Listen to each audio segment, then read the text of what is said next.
प्यारे छात्रों, आज हम लोग जीव विज्ञान क्लास 12th का शुरू कर रहे हैं, जिसमें हम लोग और वहाँ से शुरू करेंगे जहाँ तक हमने पढ़ लिया उसके थोड़ा आगे जाएंगे। आज हम आपको याद होगा, मैं थोड़ा आपको रिकॉल करा दूँ कि हमने क्या क्या पढ़ लिया था। और चैप्टर हम लोग का चल रहा है पुष्पी पादपों में लैंगिक, अर्थात इसको हम लोग इंग्लिश में क्या बोलते हैं, sexual reproduction in flowering plants. ठीक है, यानी पुष्पी पादपों में लैंगिक कैसे होता है, इसके बारे में हम लोग पढ़ रहे थे, जिसमें आपको पुष्प के भाग, मैंने बेसिक पूरा क्लास 11 से उठा के रखा था आपको। और पुष्प को हम लोग क्या बोलते हैं, पुष्प जितने पुष्पीय पादप होते हैं इनको एंजियोस्पर्म बोला जाता है, अर्थात ये आवृत बीजी होते हैं। ठीक है, तो एक बार मैं 2 मिनट में आपका समय लेकर थोड़ा एक बार रिकॉल कर देता हूँ शुरू से लेकर कि आपको क्या पढ़ा दिया गया अब तक। चलिए, तो देखो हम शुरू किए थे यहाँ से चैप्टर। हमने यहाँ पर बेसिक जानकारी लिए थे कि जितने फूल वाले पौधे होते हैं, पुष्पी पौधे होते हैं, उन्हें एंजियोस्पर्म बोला जाता है। ठीक है, उनमें स्पोरोफाइट्स क्या होते हैं, मतलब जिसके सारे पार्ट्स उसके रूट से लेकर उसके पूरे ऊपरी हिस्सा तक जितने उसमें पार्ट्स हैं, स्टेम, पत्ता, रोज, गुलाब, मतलब सॉरी उसमें फूल, जितने चीज़ हैं उनको बोला जाता है स्पोरोफाइट। स्पोर कहाँ बनते हैं, तो मैंने बताया था फ्लावर में बनते हैं। और ये इनका डोमिनेंट फेज क्या होता है, फूल का जो जितने एंजियोस्पर्म होते हैं इनका डोमिनेंट फेज होता है स्पोरोफाइट्स। स्पोरोफाइट का इसका हिंदी होता है, थोड़ा मैं आपको दिखा दूँ, इसका युग्मद भिद ऐसा होता है, युग्मको भिद ऐसा इसका हिंदी होता है। लेकिन आप स्पोरोफाइट्स को नहीं, सॉरी दूसरा है स्पोरोफाइट का हिंदी स्पोरोफाइट होता है। इसमें आपको यही समझना है कि इसका ये डोमिनेंट फेज होता है एंजियोस्पर्म का, ये डिप्लॉयड होते हैं। ठीक है, डिप्लॉयड होते हैं। और आपने क्या जाना था, फूल में सारे भाग, फूल के उपयोग, एंथेसिस क्या होता है, जिन बर्ड से पुष्प बनने की पर जितना उसको फिनोमेना होता है एंथेसिस कहलाता है। ठीक है, और आपके पुष्प के 4 भाग आपको पढ़ाए गए थे। अगर सिंगल आप बोलते हो स्त्री के सर तो उसको पिस्टिल बोलोगे, और उनके ग्रुप आ जाएंगे तो उनको आप गाइनेसियम बोलोगे। ऐसे ही एक पुंग केसर होगा तो उसको बोलेगे, पुष्प केसर को पुंग केसर को बोलोगे आप स्टेमेन। अगर बहुत सारे हो जाएंगे तो उनको आप पुमंग बोलोगे, उनके ग्रुप्स को। ठीक है, और यही मतलब स्त्री केसर और पुमंग, इसी दोनों को बहुत क्या मतलब डेप्थ में जाके पढ़ना है आपको। तो आपको पूरा उतना ही पढ़ाया गया जितना मैं आपको बोल रहा हूँ। मैंने क्लासेस भी देखा बहुत सारा, तो कहीं ना कहीं आपको बहुत ज़्यादा पढ़ाया गया है, पूरी उसके पूरा बेस से लेकर पूरा हाई लेवल तक। ठीक है, बेसिक से आपको पूरा हाई तक पढ़ाया गया है। फिर अपने पोलिंग एंथर जो बने थे, एंथर में 4 लेयर थे, उसको अपने ट्रांसफर्स काट के देखा था। ठीक है, पहले लेयर को अपने बाह्य त्वचा बोला एपिडर्मिस, दूसरे को अपने एंथीसियम बोला था, एंडोथीसियम बोला था, तीसरा मिडिल लेयर था और टेपिटम था। 3 लेयर जो थे, 1 2 3 शुरू वाले, वो क्या है, प्रोटेक्शन प्रोवाइड करते हैं। और टेपिटम क्या करता है, नरिशमेंट यानी पोषण प्रदान करता है किसको, पोलन ग्रेन्स को। ठीक है, सबके बारे में भी आपने पढ़ लिया था। ऐसे ही आप क्या कीजिएगा, रिवीजन, इसी को बोलते हैं रिवीजन। जब भी आप पेज पलटने बैठो तो पहले आप शुरू से देख लो आप क्या क्या पढ़ लिए थे। आपने परागपुट्टी वाला पढ़ लिया था, पोलन से आपने पढ़ लिया था, आपने माइक्रोस्पोरेंजियम एंड लघु बीजाणुधानी आपने पढ़ लिया था। ठीक है, और ये मेल पार्ट है, मेल पार्ट को पढ़ रहे थे। उसके बाद आप कहाँ चले गए थे, आपको ये भी पढ़ा दिया गया था कि माइक्रोस्पोरोजेनेसिस क्या होता है, लघु बीजाणु जनन क्या होता है। लघु बीजाणु जनन मतलब देखो, एक मदर सेल्स था, एक माइक्रोस्पोर मदर सेल्स था, उसका होता है मियोसिस। 2 फेज में होगा, पहले 2 बनेंगे तो उसको बोलेंगे, 2 माइक्रोस्पोर बनेगा तो उसको माइक्रोस्पोर डायट बोला जाएगा। उससे क्या होंगे, एक बार और मियोसिस 2 फेज में होता है। दूसरा बार जब होगा तो बन जाएंगे 4 माइक्रोस्पोर। तो इन चारों को बोलोगे आप टेट्रा। वो सॉरी, थोड़ा मैं आपको छोटा दिख रहा था तो आपको नहीं दिख रहा होगा बराबर। अब मैं जूम करता हूँ कि आपको पूरे पेज दिख जाए बड़े बड़े अक्षर में, क्योंकि ऑलरेडी छोटा नोट्स बनाया गया कि बच्चे को पेज बचाया गया। तो आपको भी ऐसे ही छोटे नोट्स बनाने हैं कि सिर्फ आपको पढ़ने से मतलब है, दूसरों को दिखाना थोड़ी ना है। एग्जाम में अच्छे से लिखिएगा। ठीक है, तो माइक्रो टेट्राड हो गया, इसको लघु बीजाणु चतुष्टय बोला गया था। परस्पर चारों में होता है, जब उसका जल निर्जनीकरण होता है तो चारों अलग अलग हो जाते हैं। और एक जो होते हैं फिर वहाँ से वो लोग क्या करेंगे, डेवलप होके वो बनाएंगे पोलन ग्रेन। यही था। और अगर आपसे क्वेश्चन एक मैंने बताया था कि अगर नंबर ऑफ म्यूसिस पता करना हो पोलन ग्रेन के लिए, अगर जैसे पूछा कि 124 शुक्राणुओं के निर्माण में कितने अर्धसूत्री विभाजन होंगे, तो आपने 31 निकाला, 100/4 फार्मूला से निकाला था, है ना। चलो, यही पढ़ लिया था आपने। हाँ सर, और आपको मैं आज पढ़ाने वाला था यहाँ से लेक्चर नंबर आपका 3 हो गया है, लेक्चर नंबर 4 आज शूट हो रहा है। तो लेक्चर नंबर 4 हम लोग लास्ट तक हम लोग यहाँ तक पढ़ लिए थे। मैंने बोला था थोड़ा बुक एनसीईआरटी पढ़ के आए होंगे, तो बिल्कुल आप मेरे अच्छे बच्चे हैं, पढ़ते होंगे, ईमानदारी आप में होगी। और ईमानदारी है तो आपका नंबर किसी से कटने भी वाला नहीं। आप बिल्कुल पूरा अपना 100% एफर्ट लगा दो, तो आपका 100% स्कोर तुम कर पाओगे। किसी से मतलब किसी की पावर नहीं कि तो आपसे आपके बाधा बन जाए, क्योंकि आप जब इतना मेहनत करते हो तो मेहनत से तो भाई सबको झुकना पड़ता है। आप सबको झुका सकते हो अपने मेहनत के बल से, और ऐसा हर बार बच्चों ने किया। जो बच्चे पढ़ने में अच्छे हैं, तेज हैं, ज़्यादा पढ़ते हैं, उनका रिजल्ट हमेशा अच्छा हुआ है, ये आप भी जानते हैं। कुछ लोग का लक नसीब देता है तो उनको मत ढोइए कि वो तो नहीं पढ़ते थे पास हो गए, बात की बात है। सब ऐसा नहीं होता है, वो होकर भी कुछ नहीं है, पास होकर भी वो क्या कर लेते हैं, कुछ नहीं, नाम के लिए पास है। शादी विवाह उनका होगा और कुछ इससे बड़ा तो कुछ नहीं होने वाला है। चलिए यहाँ देखिए, अब देखिए मैंने आपसे बोला था पोलन ग्रेन आज हम लोग पढ़ने वाले हैं, यानी परागकण को पढ़ने वाले थे। तो मेरे देखो इसमें क्या है, पहले आपको पहला पॉइंट आपको समझना है कि पोलन ग्रेन आपको, मैं आपको बुक भी आपको साथ साथ में ले चलूँगा यहाँ से, ताकि आपको बातें और बुक से भी रिलेट करा दूंगा पहले आपको कि बुक क्या कहती है पोलन ग्रेन के बारे में। ये तो पढ़ा दिया हूँ। चलो पहले थोड़ा हम एनसीईआरटी रीड करेंगे, ठीक है। कुछ यहाँ पर पोलन ग्रेन को इलेक्ट्रॉन से मतलब फोटो बोला है कि उनका इलेक्ट्रॉन माइक्रोस्कोप से फोटो उनका किया गया है और दिखाया गया है। पहले देख लेते हैं, यहाँ तो बता देते हैं जब चारों माइक्रोस्कोप एक दूसरे से बिलोव हो जाते हैं, अलग हो जाते हैं, तो परागकणों के रूप में डेवलप हो जाते हैं। प्रत्येक लघु बीजाणु यानी प्रत्येक माइक्रोस्पोरेंजियम जो होते हैं के अंदर कई हजार लघु बीजाणु और परागकण निर्मित होते हैं।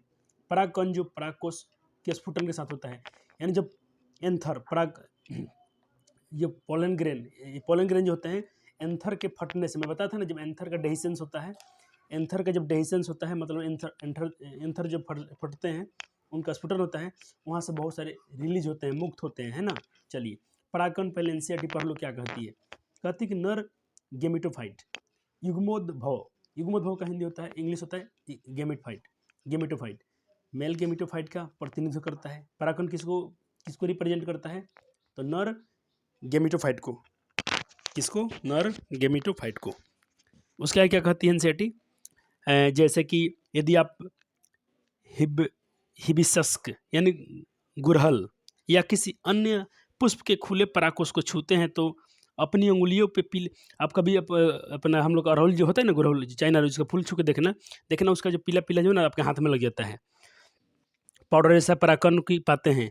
एक कांच का, तो उसको आप कांच पर ले जाइए, शीशा पर रखिए, स्लाइड पर रखिए, उसमें कुछ बूंद पानी डालिए, परागकण छिड़के और सूक्ष्मदर्शी से फिर उसको माइक्रोस्कोप से देखिए। ये मतलब आपको साइंस बता रहा है, ऐसा प्रैक्टिकल करके देखें,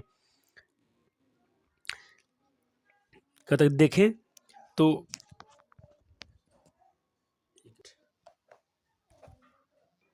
ठीक है।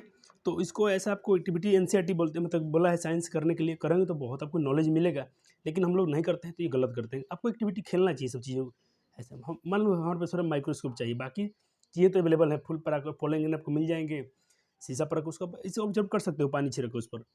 कहता कि आप निश्चित रूप से कहता कि आप आश्चर्यचकित हो जाएंगे, आप चौंक जाएंगे। विभिन्न प्रकार के प्रजातियों के परागकण विन्यास, आकार, रूप, बनावट में भिन्न होते हैं। याद रखना जितने पोलन ग्रेन होते हैं उनका जो आकार होता है, रूप, रंग सब अलग अलग होते हैं, उनके स्ट्रक्चर भी अलग अलग होते हैं, एक जैसे नहीं होते हैं। तो इनका साइज आप क्या बोलोगे, इनका साइज, कलर और शेप क्या होता है, फिक्स नहीं होता है।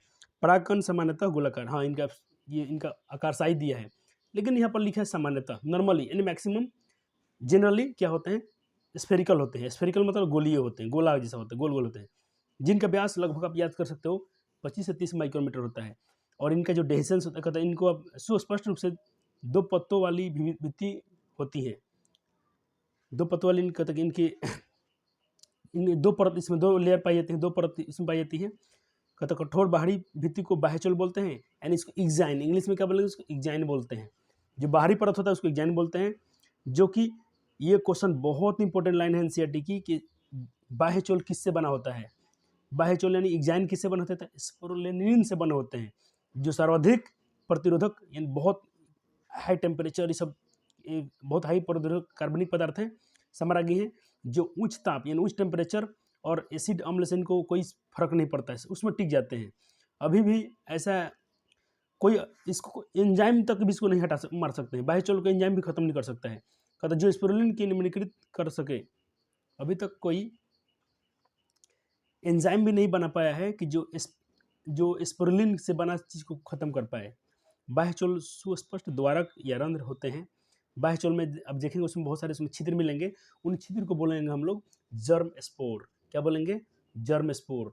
जर्म स्पोर का हिंदी हो जाएगा, उन्हें हम जनन छिद्र कहेंगे। कहते हैं कि भाई जहाँ पर स्पोरुलिन अनुपस्थित होते हैं, जहाँ पर स्पोरुलिन नहीं है, यानी इसमें स्पोरुलिन नहीं होते हैं, जीवाश्मों की भांति बहुत अच्छे से संरक्षित होते हैं क्योंकि उनमें स्पोरुलिन की उपस्थिति होती है। बाह्य चोल में प्रतिमानों एवं डिजाइन की एक आकर्षक सारणी स्तंभ की पंक्तियां प्रदर्शित की गई है, आपको एक इसमें दी गई हैं। चित्र 2.4 में आप देखेंगे तो यहाँ पर आपको मिल जाएंगे बाह्य चोल की, बोला है कि इसमें 2.4 में आप देख सकते हैं, जिसको इलेक्ट्रॉन माइक्रोस्कोप से ली गई तस्वीरें हैं। ठीक है, कहता बाह्य चोल सख्त कठोर होना चाहिए। हाँ, जनन छिद्र का कार्य क्या है? अब बोला कि स्पर्म जो इसका कार्य क्या है। पहले अब देखो, अब आपको मजा आएगा क्योंकि आपको पहले एनसीईआरटी पर पढ़ लिया। अब एनसीईआरटी पढ़ के पहले थोड़ा आप एक इंटाइन के बारे में पढ़ लो, एक जैन पढ़ लिया, एक थोड़ा आंतरिक अंतःचोल के बारे में पढ़ लो। बाह्य चोल पढ़ लिया आपने छिलके, अब उसका अंतः वाले पढ़ लो। परागकण की आंतरिक भित्ति को अंतःचोल यानी इंटाइन कहा जाता है। यह एक प्रकार की पतली स्तर परत होती है जो सेलुलोज और पेक्टिन से बनी होती है। वो किससे बना था? वो बने थे स्पोरुलिन से। ये किससे बने हैं? सेलुलोज और पेक्टिन से बनी होती है। परागकण का जीव द्रव्य यानी जीव द्रव्य का हिंदी होता है साइटोप्लाज्म। हाँ, लिखा भी है एनसे, देखो एनसेट इंग्लिश यूज किया है। साइटोप्लाज्म का एक प्लाज्मा भित्ति जो होता है, यानी इसको जो प्लाज्मा वाल होता है, जब परागकण परिपक्व जब परागकण मेच्योर होते हैं, मेच्योर मतलब पूरा तैयार हो जाते हैं, तब उसमें से कायिक कोशिकाएं यानी वेजिटेटिव सेल, कायिक सेल का इंग्लिश क्या हो जाएगा? मैं शॉर्ट में लिखता हूँ वेजिटेटिव सेल। क्या हो जाएंगे? वेजिटेटिव सेल, जिसमें से प्रचुर खाद्य भंडार तथा विशाल अनियमित आकृति का केंद्र होता है। जनन कोशिका छोटी होती है, अपने पर बाह्य चोल बड़े होते हैं, और जो जर्म स्पोर होता है, जो जनन कोशिका होती है, देखो ये जनन कोशिका जो होती है बहुत छोटी होती है और जीव द्रव्य में तैरते रहती है। यानी साइटोप्लाज्म में हमेशा क्या कर रहती है? ये तैरते रहती है, एक्सप्लोर करते रहती है। ठीक है, आप थोड़ा और पढ़ लें क्या? चलो यहाँ तक पहले हम आते हैं अपने नोट्स में, फिर आपको आपने पॉलिंग बहुत अच्छे से पढ़ लिया। अब देखो मेरे नोट्स में कितने बिजोर नोट्स बनाए गए हैं, थोड़ा एडवांस है। एडवांस इसलिए कि आपको क्वेश्चन कितना भी तगड़ा पूछा जाए आप हिलोगे नहीं, बिल्कुल आसानी से एक झटके में आंसर करोगे। मैंने बोला कि ये तो भाई पोलन ग्रेन होते हैं माइक्रोस्पोर यानी लघु बीजाणु से निर्मित होते हैं, इसीलिए इनकी पोलैरिटी क्या होगी? इनकी पोलैरिटी अच्छे निर्मित होते हैं, इसीलिए इन्हें पोलन ग्रेन भी कहा जाता है। पोलन ग्रेन किससे बने होते हैं? माइक्रोस्पोर से। तो माइक्रोस्पोर से बने हैं इसीलिए इन्हें पोलन ग्रेन कहा जाता है। और पोलन ग्रेन की डिप्लोइडी, इसीलिए पोलन ग्रेन की डिप्लोइडी क्या होती है? अच्छा, पोलन ग्रेन किससे बना है? माइक्रोस्कोप से बना है, इसीलिए इनकी डिप्लोइडी क्या होगी? इनकी पोलैरिटी क्या होगी? इनकी पोलैरिटी हैप्लॉइड होगी यानी अगुणित होगा, क्योंकि माइक्रोस्पोर से बना है। अब माइक्रोस्पोर खुद मैंने बताया एन लिखा हूँ कि खुद हैप्लॉइड होते हैं, तो इनसे बना चीज भी हैप्लॉइड ही होगा। दूसरा पॉइंट, पोलन ग्रेन यानी नर गेमिटोफाइट यानी मैं बताया कि मेल गेमिटोफाइट होते हैं। ठीक है, उसी को रिप्रेजेंट करते हैं। एनसीईआरटी भी बात लिखा था। तो क्वेश्चन नोट्स में क्या फायदा है कि आप छोटे छोटे पॉइंट बनाओगे ना, एग्जाम में अभी पॉइंट बना कर लिखूँ तो आपको ज़्यादा नंबर मिलता है। पूरा कहानी छापने से एग्जामिनर परेशान। देखो इससे क्या हो गया, कोई पढ़ेगा ना तो फटफट उसको नजर पड़ जाएगा ये पॉइंट है, दूसरी पॉइंट क्या है। तो एग्जामिनर को जितना तुम सुविधा दोगे उतना तुम्हें ज़्यादा नंबर मिलेगा। तो अच्छे टीचर्स का कहना है कि जितना तुम पॉइंट बना के आंसर लिखो, जितने पॉइंट बना के आंसर लिखोगे उतना अच्छा नंबर मिलेगा आपको। मान लो तुम किसी चीज़ के बारे में 4 पॉइंट जानते हो, 4 पॉइंट लिख दो, एग्जामिनर को बहुत सहूलियत मिलेगी। अब जितना एग्जामिनर को आराम दोगे उतना आपको अच्छे मार्क्स देंगे एग्जामिनर, ये बात को थोड़ा ख्याल रखना। तो जैसे आपको पढ़ाया जा रहा है, कोशिश करना कि आप टू द पॉइंट और पॉइंट बाई पॉइंट किस चीज़ का आंसर करो। बड़े कोई पैराग्राफ लिखने की जरूरत नहीं कि मैं 6 लाइन 10 लाइन पूरा भर भर के लिख दिया हूँ, इसका कोई मैटर नहीं होता है। पोलन ग्रेन को पूरा जड़ सन तक बताने के लिए काफ़ी हैं पॉइंट्स मेरे। अब देखो इनका आकार मैंने बताया क्या था, गोलाकार था ना, यानी स्पेरिकल था। साइज बताया था ना क्या था, 25 से 50 माइक्रोमीटर था ना इनका व्यास था, उनका साइज, उनका जो व्यास था। ये क्या थे? एक कोशिकीय होते हैं और एक केंद्रीय संरचना इसमें होती है। इनका स्पोर वाल जो होता है, इनमें क्या होता है? स्पोर वाल होता है, जिसे हम लोग क्या बोलते हैं? स्पोडर्म बोलते हैं, स्पोडर्म बोलते हैं। ठीक है, हाँ सर। अब मैं यहीं तक बना के आपको छोड़ दिया था और थोड़ा पढ़ा भी दिया, शायद बोला थैंक्स लेक्चर 4 में इसके बात होगा। ओ चलिए कोई बात नहीं होगा, पूरा रिकॉल हो गया। अब देखो पोलन ग्रेन में बता रहा हूँ क्या, ये मान लो पोलन ग्रेन है, ठीक है, तो यहाँ पर सेल्स है। अब इसके देखो ये जो है ना, ये और यहाँ पर देखो गैप है, यहाँ पर गैप है, यहाँ पर गैप है। मैं आपको थोड़ा डायग्राम अपने हाथ से बना के देता हूँ कि बच्चे को थोड़ा और, तुम जितना चित्र से खेलोगे ना उतना आपका साइंस क्लियर होगा। तो बाह्यचल पढ़ने के लिए पहले हम लोग थोड़ा सा आते हैं अपने बेसिक में, जो मैं आपको पोलन ग्रेन पढ़ा मैं बता दूँ यहाँ पर बोर्ड पे। ये मान लो कि आपके पास कोई सेल्स है, ये पोलन ग्रेन मान लो, इसमें ये सेल्स है। और इनकी देखो एक लेयर पाई जाएगी, सबसे बाहरी लेयर, इनके मान लो कि बाहरी लेयर पाई जाएगी, और यहाँ पर मान लो थोड़ा थोड़ा स्पोर हैं, छिद्र हैं, यहाँ मान लो छिद्र हो गया, यहाँ भी छिद्र हो गया, यहाँ भी छिद्र हो गया। इस छिद्र को बोला जाता है जर्म स्पोर। क्या बोला जाता है? जर्म स्पोर, यानी जनन छिद्र। यहीं से देखना ये, और ये क्या होते हैं? वेजिटेटिव होते हैं, इसको वेजिटेटिव सेल बोला जाता है। ये बाद में चल के ही क्या बनाते हैं? पोलन ट्यूब बनाते हैं आगे चलकर, ठीक है। और ये है बाह्यचोल, ये जो है ना बाहरी लेयर, इसको बोलते हैं एग्जाइन, बाह्यचोल है। किससे बना है? स्पोरुलिन से बना है। इसीलिए क्या होता है? कठोर होता है, अधिक तापमान, दाब और एसिडिटी सबको झेल सकता है, क्योंकि स्पोरुलिन को भी तो खत्म करने के लिए कोई एंजाइम नहीं बना है। यही पढ़ा था मैंने एनसीईआरटी में। हाँ सर, यही पढ़े थे, बहुत अच्छे। चलो, यही है और ये सर क्या है? ये तो अंतःचोल है, ठीक है, ये अंतःचोल है। ये किससे बने थे? पेक्टिन और सेल्यूलोज से बने थे। हाँ सर, आप तो पूरा बातों को याद कर देते हैं, याद दिला देते हैं पीछे से। हाँ बिल्कुल, मैं कोशिश करूँगा कि आपको बहुत सारा रिकॉल पीछे से कराऊँ। आगे आप क्या पढ़ते हो मायने नहीं रखता है कि पीछे से आप कितने उसको रिवाइज करते हो बातें को, ये बहुत रिलेट करता है। तो मेरे लेक्चर फोर्स ज़्यादा था, यहीं से बनाना था हमको, लेकिन कोई बात नहीं, मैंने बता दिया है। जो छिद्र है इसको जर्म स्पोर बोलते हैं, जनन छिद्र बोलते हैं। इंटाइन को अंतःचोल और एग्जाइन को बोलते हैं बाह्यचोल। कोई दिक्कत नहीं सर। चलो सर, बाह्यचोल पढ़ा दो, जो बाहरी लेयर था उसको पढ़ा दीजिए सर। हाँ बिल्कुल पढ़ा देंगे, और पहले देख लेते हैं। हाँ, बाह्यचोल के बारे में तो किताब में पूरा लिखा था, वही बात यहाँ मिलेगी आपको। ये सबसे बाहरी परत होती है, यानी सबसे आउटर मोस्ट लेयर होता है। पोलन ग्रेन का आउटर मोस्ट ऑफ लेयर पूछा जाए तो क्या कहोगे आप? बाह्यचोल। क्या कहोगे सर? बाह्यचोल कहेंगे। किससे बनी होती है? यानी पोलन ग्रेन का सबसे बाहरी परत होता है। हाँ सर, होता है। कौन? एग्जाइन। ये देखो, यहाँ रोगानी छिद्र नहीं सर, यहाँ पर जनन छिद्र लिखना चाहिए। क्या है? Germ spore. इसको आप लिखो जनन छिद्र। क्या लिखो? देखो, इसके एग्जाम इंग्लिश बहुत सारे होता है, लेकिन साइंस जिसको में चला है, हम उसी को लेकर चलेंगे। जो जनन छिद्र है, जर्म स्पोर है, जो ये था ना बीच बीच में गैप था, जो छिद्र था, कहते हैं जर्म स्पोर की उपस्थिति के कारण लगातार नहीं होती है। जर्म स्पोर की उपस्थिति के कारण, देखो यहाँ पर इसकी मतलब एग्जाइन क्या है? कंटिन्यूस नहीं है। यहाँ पर है तो यहाँ पर यहाँ थोड़ा जर्म छिद्र है। अब यहाँ पर इससे इसका कनेक्शन नहीं है, बीच बीच में खाली, इसीलिए कंटिन्यूस नहीं है, मतलब ऐसे ऐसे नहीं है, पूरा ऐसे ऐसे नहीं है लेयर, बीच बीच में टूटा टूटा है। जहाँ जहाँ टूटा रहता है क्या पर है? वहाँ पर जर्म स्पोर है, यानी जनन छिद्र है, इसके कारण। समझ पाए मैं क्या बोल रहा हूँ? हाँ सर, बिल्कुल समझ गए। यानी जहाँ जहाँ पर उसका मतलब वो कंटिन्यूस नहीं है, लगातार नहीं है। तो बातें बहुत समझ रहे हो अच्छी तरह से। मैं तो आपसे बोला जाए कि बाह्यचोल लगातार होते हैं, कंटिन्यूस होते हैं, नहीं होते हैं, बीच बीच में खाली। देखो यहाँ पर जैसे खाली है, यहाँ भी क्या है? खाली है, यहाँ भी क्या है? खाली है। तो इनको खाली किसके क्यों खाली है? बीच बीच में क्यों खाली है? छिद्र के कारण। वो छिद्र क्या है? जर्म स्पोर है, इसी कारण वो पूरा कंटिन्यूस नहीं है। चलो, हाँ सर, जान गए सर, बहुत अच्छे। चलो, जर्म स्पोर याद रखना, पोलन ट्यूब बनाने, जर्म स्पोर जो होते हैं पराग नली के अंकुरन में मदद करते हैं। यानी जब पराग नली का जर्मिनेशन होता है, ठीक है, जब पोलन ट्यूब का क्या होता है? जर्मिनेशन होता है, अंकुरन। जब पोलन ट्यूब का अंकुरन होता है, पोलन ट्यूब वहाँ से बनने वाले होते हैं, तो ये जर्म स्पोर हेल्प करते हैं। पता क्या होगा?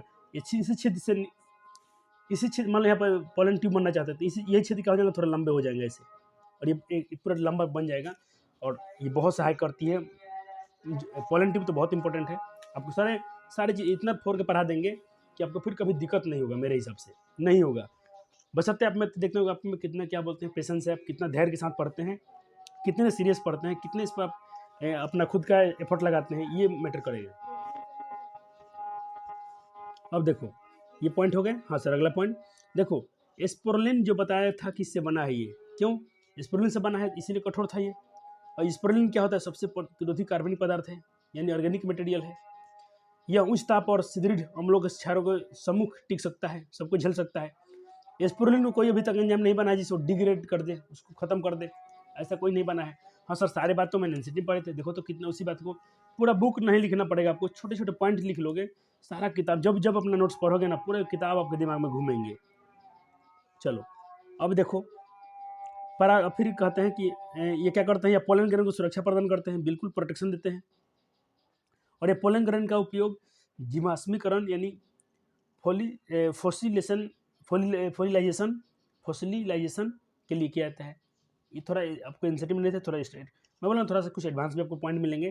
तो एडवांस आपको नहीं याद रहता है, कोई दिक्कत नहीं, आपको एनसीईआरटी वाला पूरा कॉन्सेप्ट तगड़ा होना चाहिए।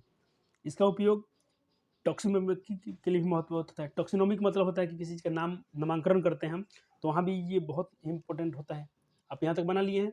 हाँ सर बना लिए। एक बार दिखाता हूँ आपको पूरे नोट्स आज जितना पढ़ाया गया है। आज मैं तो रिवाइज कर रहा, कुछ तो पिछली क्लासेस की रिवाइज थी। आज आप लेक्चर 4 शायद यहाँ से बाह्यचोल से पढ़ रहे हो, बहुत तरह से आपको याद हो गया बाह्यचोल के बारे में। हाँ सर चलो, अब हम पढ़ने वाले हैं अंतःचोल के बारे में, इंटाइन के बारे में। देखो इंटाइन क्या कहती है एनसीईआरटी के द्वारा। पहला पढ़ना चाहोगे? वो पढ़ लिए हैं, हाँ पढ़ लिए। ये पोलन ग्रेन की आंतरिक भित्ति होती है, इनर वॉल होती है, जिसे अंतःचोल कहते हैं। यह परत लगातार होती है। वो क्या था, लगातार नहीं था, बीच बीच में स्पोर जर्म स्पोर थे, इसमें स्पोर नहीं होता, इसीलिए क्या है पूरा कंटिन्यूअस है, ये लगातार है। अंतःचोल किसे बना था? पेक्टिन और सेल्यूलोज से बना था। हाँ सर बना था, इसीलिए इसे पेक्टिसोलुलोजिक भी कहा जाता है इसको। पेक्टिन और सेल्यूलोज से मिलकर बना, इसीलिए पेक्टोसेल्यूलोजिक भी इसे कहा जाता है। अब पोलन एलर्जी क्या है, चलो थोड़ा बातें हैं, लगता है कि हमने यहाँ तक पढ़ लिया है। हाँ सर चलो अब पढ़ते हैं। यहाँ तक पढ़ते हैं साइटोप्लाज्म में तैरती रहती है कौन? जनन कोशिकाएं, कायिक कोशिकाएं, यानी वेजिटेटिव। देखो जनन कोशिकाएं छोटी होती हैं तथा कायिक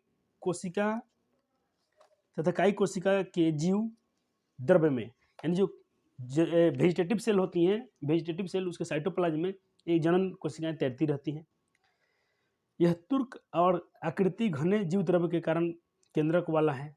60% से अधिक चलो एक अच्छा पॉइंट आपको यहाँ पढ़ाता हूँ। 60% से अधिक कहते जो पोलिनेशन होता है, परागकण का जो जितने एंजियोस्पर्म प्लांट्स हैं उनका 60% से मैक्सिमम अधिक, ये एक अच्छा रेशियो है कि 60% से अधिक क्या होता है उनका पोलिनेशन, परागकण। इसके द्विकोशिकीय चरण में, द्विकोशिकीय मतलब जहाँ पर 2 सेल कोशिका होता है, सर 2 सेल क्या होता है, 3 सेल क्या होता है, बिल्कुल समझ में आएगा, टेंशन ना लो। जैसे झड़ते ही आप संगलित हो जाते हैं। शेष जो 40% बचता है समसूत्री विभाजन द्वारा विभक्त होकर परागकण के झरने से पहले 3 चरणीय 2 नरयुग्म बनते हैं। सर ये बात नहीं बुझा रहा है, मैं बताता हूँ, ऐसे आपको बुझाएगा ना फिर डरना मत, लेकिन थोड़ा ध्यान दो क्योंकि ये थोड़ा मुश्किल पॉइंट है, लेकिन मैं बोल रहा हूँ कि सबसे आपको आसान कर देंगे, बिल्कुल मैथ की तरह हो जाएगा। जैसे क्वेश्चन से बनाते हो ना ऐसा फील आएगा, तो थोड़ा यहाँ पर थोड़ा ध्यान हो जाओ। ऐसे तुम मेरे अच्छे बच्चे, तुम मेरे सारे बातों को ध्यान से पढ़ते हो, ऐसा नहीं कि जो ईजी पॉइंट था उसको अब तुम नहीं समझते हो, उसको सीरियस नहीं लेते हो, बिल्कुल सीरियस पढ़ते हो, इसीलिए तुम फेवरेट हो, अच्छे हो, और तुम्हारा प्यार हमारे साथ बना है, इसलिए तुम्हारे लेक्चर्स को भी देखते हो। बहुत सारा मतलब 12th के बच्चे हैं, लगभग 200 से करीब में ऐसे बच्चे हैं जो इतना मैं चाह रहा हूँ कि 200 लड़के हमसे पढ़ रहे हैं यूट्यूब पे, सिर्फ बायो पढ़ रहे हैं। तो मैं थोड़ा माफ़ी चाहता हूँ कि आपको सारे इस चैनल के माध्यम से आपको सब विषय नहीं पढ़ाया जा पा रहा है 12th का, लेकिन टेंशन की बात नहीं है, आने वाले समय में आपको सारे सब्जेक्ट पढ़ाए जाएंगे इस चैनल के द्वारा, टीचर्स और मिलेंगे आपको नए नए।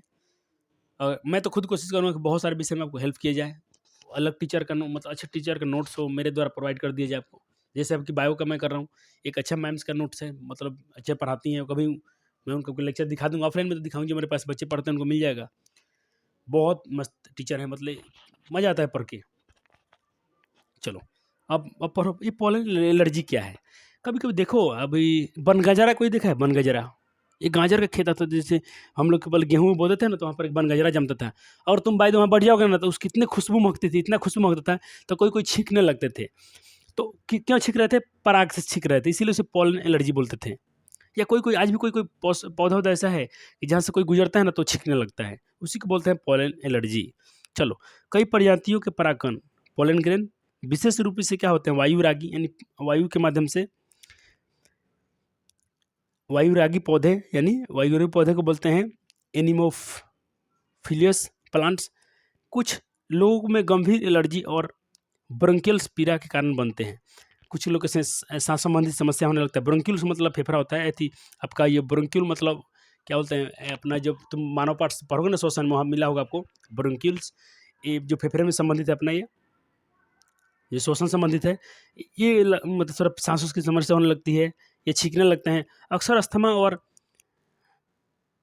और ब्रोंकाइटिस जैसे पुराने श्वसन रोग के विकारों के कारण बनते हैं ये, मतलब कुछ लोग के दमा, अस्थमा ऐसा कुछ होने लगता है पोलन एलर्जी से।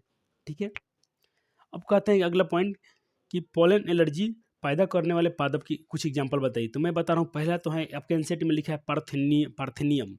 मैं आपको एनसीईआरटी से पहले इस बात को डिलीट करा दूँ कि सर कहाँ है ये, बिल्कुल आपको हट के नहीं पढ़ाने वाला हूँ, ये पॉइंट थोड़ा मैं आपको बाद में पढ़ाऊँगा, ठीक है, इसको टेंशन ना लीजिए। पहले आप इसको पढ़ लो जो टॉपिक पे है ना। गंभीर एलर्जी श्वसन पैदा करती है। देखो अब सारा बच्चों पढ़ रहा हूँ। गर्मी श्वसन वेदना पैदा करती है। कभी कभी चिकित्सक चिरकालिक श्वसन विकार जिसको ब्रोंकाइटिस बोल रहे थे, दमा, श्वसनी शोथ आदि रूप के में विकसित होते हैं। ये बताया जा सकता है कि भारत में आयात, अच्छा ये आया कहाँ से, ये जो पौधा आया है ये आया कहाँ से, तो भारत में आयातित इम्पोर्टेड जो भारत में गेहूँ आया था विदेशों से, उसी में एक गाजर घास आ गए थे। तो गाजर घास को इंग्लिश में बोल देते हैं पार्थेनियम, है ना। इंग्लिश ये इनका संस्कृत नाम है, और हिंदी में हम तो गाजर घास, और बिल्कुल गाजर का पौधा होता है ना वैसा होता है, लेकिन उसमें गाजर आते नहीं कभी। खूब खुशबू देता है। कहते परागकण पोषणों से भरपूर होते हैं। चलो ये तो अगला पॉइंट है, हम पढ़ेंगे इसको, जो पोलन, ठीक है। तो गाजर घास आयातित होते हैं, साथ ही प्रदूषक के रूप में आ गए थे। एक और पौधा का नाम है चौलाई, ठीक है। एक और नाम है चिनोपोडियम। एनसीईआरटी में सिर्फ इसको दिया था, इसको ही याद रख सकते हो। सर ये दो आपके एडवांस नॉलेज के लिए है, कभी काम आएंगे आपको। चलो अब पोलन प्रोडक्ट के बारे में पढ़ते हैं। बहुत अच्छा पॉइंट है। देखो पोलन उत्पाद, इसको बोलते हैं पराग उत्पाद। क्या बोलते हैं, तो एनसीईआरटी ने इसको सिर्फ पोलन प्रोडक्ट, ये इंग्लिश रखा है, ये हिंदी कर दिया, मिक्स रखा है, पोलन उत्पाद यानी पोलन प्रोडक्ट। अब ये पोलन प्रोडक्ट क्या होते हैं, देखिए ये इसमें आप थोड़ा रीड करोगे एक बार पहले एनसीईआरटी पढ़ते हैं तो मजा आता है कि आपको बहुत अच्छा समझ में आ रहा है। चलो पढ़ लेते हैं पहले। कहते हैं पराग पोषणों से भरपूर होते हैं। पोलन जो प्रोडक्ट होते हैं किससे भरपूर होते हैं, पराग पोषणों से। बहुत उसमें न्यूट्रिशन होता है। आहार संपूरकों के रूप में, मतलब संपूरक आहार, मतलब सारे उसमें न्यूट्रिएंट्स विटामिन मिल जाएंगे। और किसमें अवेलेबल है, गोली के रूप में, टैबलेट के रूप में है। इसका प्रचलन कहाँ जाए सबसे ज़्यादा है, तो बोला जाता है कि ये गोली के रूप में, सिरप के रूप में बाज़ारों में, मार्केट में अवेलेबल है।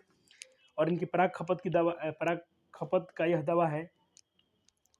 पोलन जो प्रोडक्ट है ये क्या बोलते हैं, दवा है, ये दवा है। और इसका उपयोग कौन करता है, लोग, खिलाड़ी लोग करते हैं। रेसर लोग, जो धावक लोग होते हैं, घोड़ा जो दौड़ता है उसको भी खिलाता है, क्योंकि उसकी कार्यदक्षता वृद्धि होती है।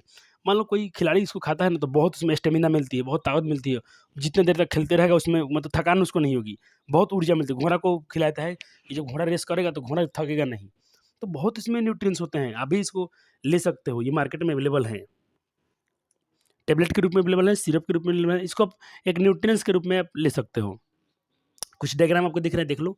टैबलेट के रूप में है, यहाँ पर सिरप के रूप में है, ठीक है ना। यहाँ पर लिखा है फ्रॉम इंग्लैंड, ये इंग्लैंड में भी है। चलो अब पढ़ते हैं। यहाँ पर कहता है कि परागकण जब एक बार झड़ते हैं तो अपनी जीवन दक्षता, यहाँ पर हम जीवन दक्षता के बारे में पढ़ेंगे, यानी उनकी जो जर्मिनेशन पावर होती है, क्षमता होती है, खोने से पहले वर्तिका पर गिरते हैं। यदि आवश्यकता हुई तो निषेचन करते हैं, और जो अगर इनको लगा कि जरूरी है तो लोग फर्टिलाइजेशन करते हैं। आपके विचार से परागकण की जीवन दक्षता कितने समय तक रहती है, तो देखो ये अलग अलग है। आपसे क्वेश्चन पूछा गया ना, तो ये वेरिएबल होती है, अलग अलग प्लांट्स के अलग अलग होते हैं। आपको पढ़ाएंगे, बिल्कुल टेंशन मत लीजिए। कौन सा परागकण कितने समय तक, कितने तापमान पर, आर्द्रता पर निर्भर करता है। कुछ अनाजों जैसे धान, गेहूँ, परागकण अपनी जीवन दक्षता बहुत जल्दी 30 मिनट में खोते हैं। एक गेहूँ का पोलन होगा, अगर धान का पोलन होगा, तो ये लोग 30 मिनट के पहले 29 मिनट तक इसको आप जर्मिनेशन कराओगे, इनको आप एथी कराते हो फर्टिलाइजेशन, तो निषेचन करेंगे, प्लांट्स बनेंगे। उससे अधिक समय हो गया तो ये लोग, इनकी जीवन दक्षता, ये मर जाएंगे, इनकी वैलिडिटी खत्म हो जाएगी, अभी जर्मिनेशन नहीं कर पाएंगे। जबकि गुलाबवत यानी रोजेसी, लेग्यूमिनेसी तथा सोलेंसी आदि कुछ ऐसे सदस्य हैं, ऐसे मेंबर्स हैं जिनके जीवन दक्षता महीनों तक बनी रहती है। जैसे मटर ले लो, मटर कितने 1 साल के बाद भी उसको फुला के, चना के डालो, 1 साल के फुला के बाद डालो, वो क्या होगा, उसका क्या होता है, उसका फिर से नया चना उसमें से आप जर्मिनेशन हो जाता है। उसके जो प्लांटिव होंगे कुछ महीनों तक उसका वेराइटी रहती है। आप शायद कहता कि आपने शायद सुना होगा कृत्रिम गर्भाधान के लिए कुछ मानव सहित बहुत से जानवरों का वीर्य, जिसे हाँ कृत्रिम गर्भाधान कहते हैं, तो जिसे अपने पढ़ा होगा ना, जैसे अपने हम लोग पास मतलब गाय भैंस जो भी हैं, तो उनका जो भी क्या बोलते हैं, ये इंग्लिश में कोड है कृत्रिम वीर्यसेचन, ठीक है। हिंदी में उसको हम लोग से बहुत पूछता था पहले बायो में कि कृत्रिम वीर्यसेचन से क्या समझते हो। तो जैसे मान लो कि कोई गाय भैंस है, उसको अगर हम मतलब उसका जो मेल उनका जो ऐसी चीज़ है, क्या बोलते हैं, मेल उनका जो होते हैं भाग, ये जैसे सांड भैंस हो गया, उनके पास नहीं ले जाना पड़ता है। हम सिर्फ क्या करते हैं, डॉक्टर के माध्यम से उसका मतलब गर्भाधान करा सकते हैं। वो जो भी उनका वीर्य होता है, लेकिन वो जो भी उनका जो वीर्य होगा कृत्रिम, मतलब हम लोग खुद से कराया जाएगा, कोई डॉक्टर आएगा, कोई व्यक्ति आके कर देगा ये। तो इसको मानव ने किया, इसीलिए क्या नेचुरल नहीं है, प्राकृतिक नहीं है, कृत्रिम है, और उनके गर्भ का धारण हो जाएगा उससे। लेकिन उनका जो वीर्य को रखा जाता है ना, ये बहुत इंपॉर्टेंट है। उसके मतलब देखो, उनका वीर्य के भंडारण बहुत प्रजाति करते हैं, लेकिन उसको रखा जाता है पहले तो नाइट्रोजन गैस में रखी जाती है, लिक्विड नाइट्रोजन में रखा जाता है। मैंने देखा है ना, ऊपर धुआं जैसे निकलता है। कभी देखा ना कोई को किसी कभी डॉक्टर लोग आते हैं ना भैंस जहाँ पे कभी हम लोग गायों के पास कोई जो भी कोई डलवाते हैं, तो देखना उसका जो भी निकालेंगे ना, उसमें से उसका जो वीर्य निकालेंगे, तो बीज देखना उसमें धुआं निकलती है, गैस, और उसमें पानी जैसा रहता है। लेकिन टेम्परेचर बहुत जरूरी है, उसको -196 डिग्री सेल्सियस पर रखा जाता है। इससे अगर ज़्यादा गर्मी रहेगा तो उसको नहीं रख पाओगे, वो चीज़ पॉलन वहाँ पर उसका वीर्य खराब हो जाएगा। करना संभव है। इस प्रकार के भंडारित पराग के बीज भंडार कहता है। यानी अब इसको भंडारण हम लोग कर पाते हैं। इसी भंडार करने की प्रक्रिया को हम लोग बीज के भंडार यानी बैंक भी कहता है, पोलन बैंक भी कह सकते हैं। यह भांति जो है पराग भंडारों के बैंकों के रूप में फसल प्रजनक कार्यक्रम में किया जाता है इसका। तो जितना आपको पढ़ाया हूँ, इस सारे को नोट्स में आपको कराता हूँ। चलो, ये तो अभी पढ़ना है आगे। अब जितना अपने एनसीईआरटी में पढ़ा हमसे, उसका ले लीजिए नोट्स हमसे द्वारा। यहाँ भी आपको थोड़ा उसको मैं रिलेट करते चलूँगा साथ साथ में। पोलन प्रोडक्ट पढ़ा है आपको, हाँ सर पढ़ा है आपने, ये आपके नोट्स हैं उसके, देख लो। जो अपने पढ़ा वही नोट्स मिलेगा। कभी एनसीईआरटी से मैं गलत कॉन्सेप्ट आपको देने वाला नहीं हूँ। तो अब पढ़ना आपको मक्खन की तरह दौड़ेगा। जब आप रिवाइज करोगे ना नोट्स को, अपने खुद का एनसीईआरटी को, बहुत ईजिली याद हो जाएंगे। ये क्वेश्चन पूछा था ना, कितने दिन तक जीवन दक्षता, ये पोलन दक्षता, पराग की जीवन दक्षता, इसका हिंदी क्या हो जाएगा, पराग जीवन दक्षता। यहाँ एनसीईआरटी में लिखा था, या उसकी अंकुरन क्षमता कह सकते हो, पराग की जीवन दक्षता, या इसको आप कह सकते हैं पराग की अंकुरन क्षमता। ठीक है। कहता है कि स्टिग्मा पर जाने से, पर उतरने पर अंकुरित होने की क्षमता बनाए रखते हैं।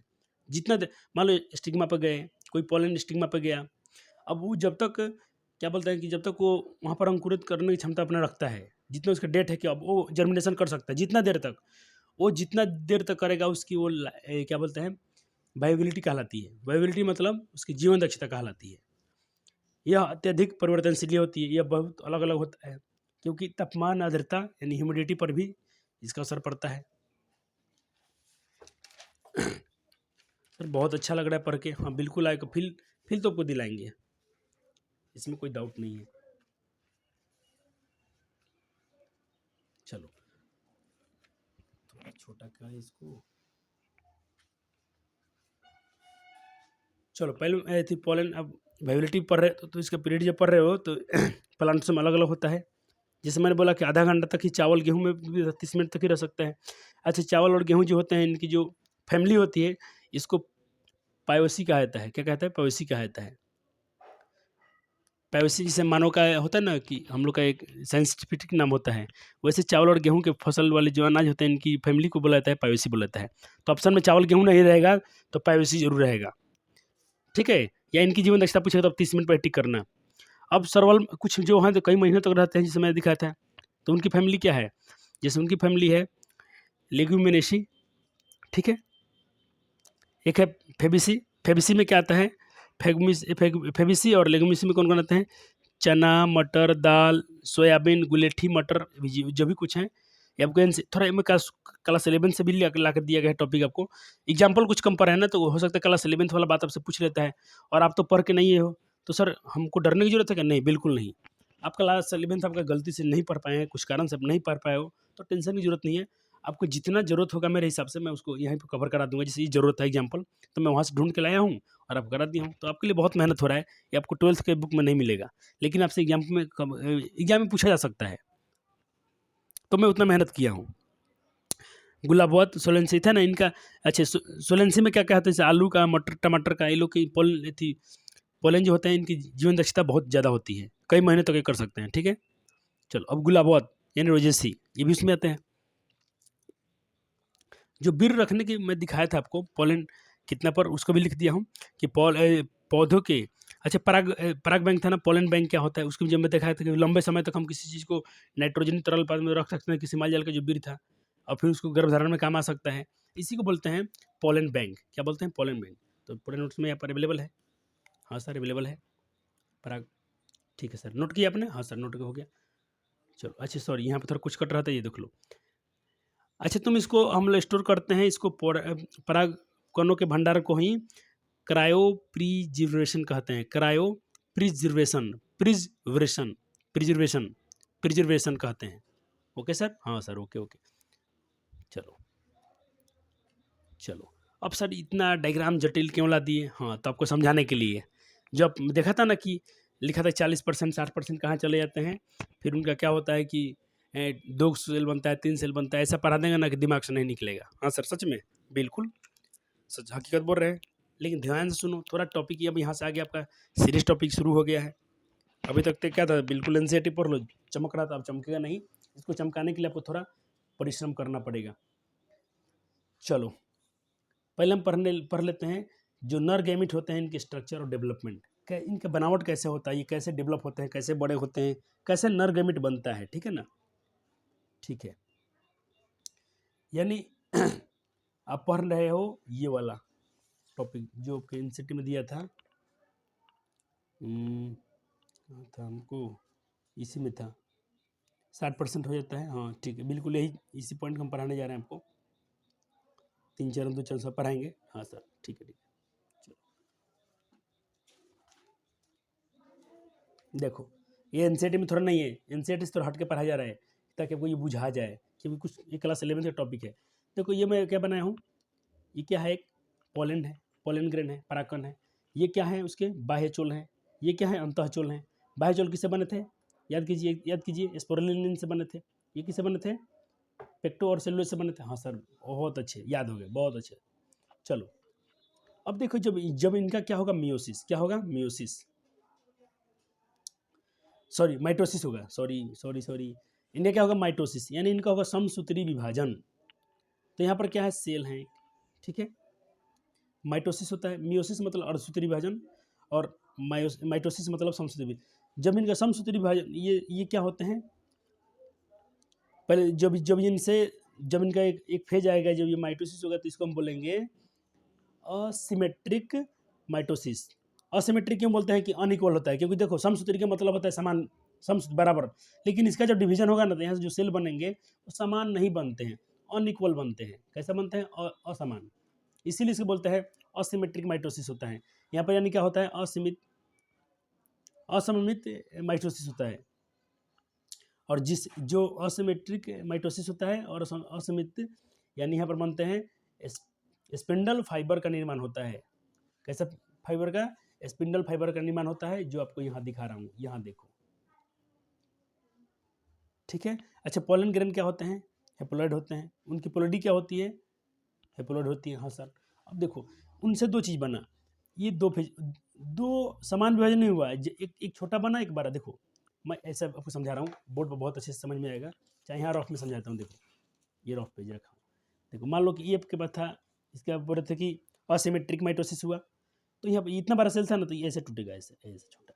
अब इसमें एक आ जाएंगे, और इसमें आ जाएगा एक वेजिटेटिव सेल। तो वेजिटेटिव सेल का साइज कैसा होता है? इरेगुलर होता है, मतलब टेढ़ा, हमारा कुछ कोई साइज उसका फिक्स नहीं है। जैसे अमीबा का कोई साइज नहीं होता है, हाथ में रखो तो हाँ जैसा बन जाता है, पूरा गुलगुला ऐसा होता है। इसका साइज फिक्स होता है, ये छोटा है और ये बड़ा है, ठीक है। इसी को बोलते हैं, देखो ये छोटा है बड़ा है, लेकिन उसमें क्या हुआ, अब तो पर समसूत्री विभाजन हुआ है, तो देखो इनका साइज क्या है, मैंने बताया इसका साइज फिक्स नहीं है, तो ऐसे टेढ़ा मेढ़ा बना दो, जैसे जैसे बना दो, इनका साइज फिक्स नहीं है। लेकिन सेल की बात समझो, 2 सेल बना, समसूत्री में क्या होता है, समान विभाजन, एक सेल से 2 सेल बनेंगे, हेप्लोइड होंगे, कि जो अगर ये हेप्लोइड है तो भी हेप्लोइड होगा। तो एक बन गया वेजिटेटिव सेल यहाँ पर, और दूसरे में बन गया जेनरेटिव सेल, यानी जनन कोशिका, जो कहाँ तैरती रहती थी, मैंने बताया था जनन कोशिका कहते हैं। और जो कहाँ तैर रही थी, तो जनन कोशिका छोटी होती है, देखो जनन कोशिका का छोटा है, ये छोटा वाला भाग में जनन कोशिका है, और ये क्या है, बड़े कोशिका, और जो वेजिटेटिव सेल है बड़े कोशिका है। तो जनन कोशिका कहाँ होती है? वेजिटेटिव सेल कहते कि इकाई कोशिका के साइटोप्लाज्म में तैरते रहती है, ठीक है ना। हाँ मुंह उसमें फ्लोट करते रहती है। अब चलो अनियमित नाभिक होता है इनका, न्यूक्लियस कैसा होता है, इनका न्यूक्लियस होता है अनियमित होता है। अब बुझा गया? क्या था हमारे पास, फिर से आपको ऊपर के बताता हूँ। ऐसे सेल, मान लो एक सेल आपके सेल थे, इसका क्या हुआ, असिमेट्रिक माइटोसिस हुआ, जिसे क्या बना, स्पिंडल स्पिंडल फाइबर का निर्माण हुआ, एक छोटा सा हुआ, एक इसमें छोटा सेल बना, एक बड़ा सेल बना। बड़ा सेल को क्या बोलते हैं, वेजिटेटिव सेल, और इसको क्या बोला गया, GC जनरेटिव सेल, जनन कोशिका सेल, ठीक है। हाँ सर। अब चलो, इनका आकार कैसा होता है, देखो जनरेटिव जो सेल बना है इसका आकार कैसा था, स्पिंडल शेप का आकार बना, इनका जो न्यूक्लियस कैसा होता है, स्पिंडल शेप न्यूक्लियस होता है इनका और उसका न्यूक्लियस कैसा होता है, वेजिटेटिव सेल का न्यूक्लियस कैसा होता है, अनियमित होता है, यानी इरेगुलर, इसका फिक्स होता है, धुरी आकार से होता है। तो अपने इसको नोट किया, हाँ सर नोट किया, इसको भी नोट किया, हाँ सर नोट किया। चलो अभी नोट्स बना लो, तो फिर इसका तीसरा फेज आपको हम पढ़ाएंगे, तीसरा फेज बाद में पढ़ाएंगे, पहले इतना कर लो। इधर इधर अभी नहीं लिखना है आपको, जो उधर दिख रहा है अभी सिर्फ आपको इधर लिखो, ये 3 फेज में काम जाएगा। चलो हाँ सर। चलो अब मैं बताऊँ 2 सेल क्या था, यहाँ पर एक सेल था, माइटोसिस, असिमेट्रिक माइटोसिस हुआ, तो कितने सेल बने, 1 से 2 बनेगा नहीं, अभी में क्या होता है 1 से 2 सेल बनता है, तो यहाँ पे 2 सेल बन गया, तो इसी को बोलते हैं 2 सेल्ड पोलन ग्रेन, द्विकोशिकीय परागकण। तो क्या सर ये परागकण बन गया है, क्या सर ये पोलन ग्रेन मेरा तैयार हो गया, क्या पोलन ग्रेन का हम लोग जो पढ़ रहे थे निर्माण हो गया, डेवलप हो गया, नहीं बच्चे, ये जो पोलन ग्रेन बना है अभी तक, ये दोनों बने हैं, ये क्या है, अनमिच्योर है, क्या है, अनमिच्योर, ये पूरे परिपक्व नहीं हुए हैं, इसीलिए ऐसे पोलन ग्रेन को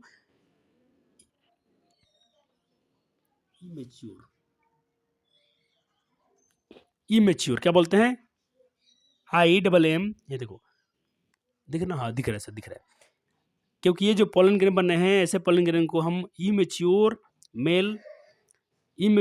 ऐसे पोलन ग्रेन को इमेच्योर मेल या गैमेटोफाइट कहते हैं। तो कभी तुमसे कोई पूछे कि युग्मोत्भिद क्या है, देखो हिंदी कितना खतरनाक है इसका, ये भ्रूण कुछ तो छोड़,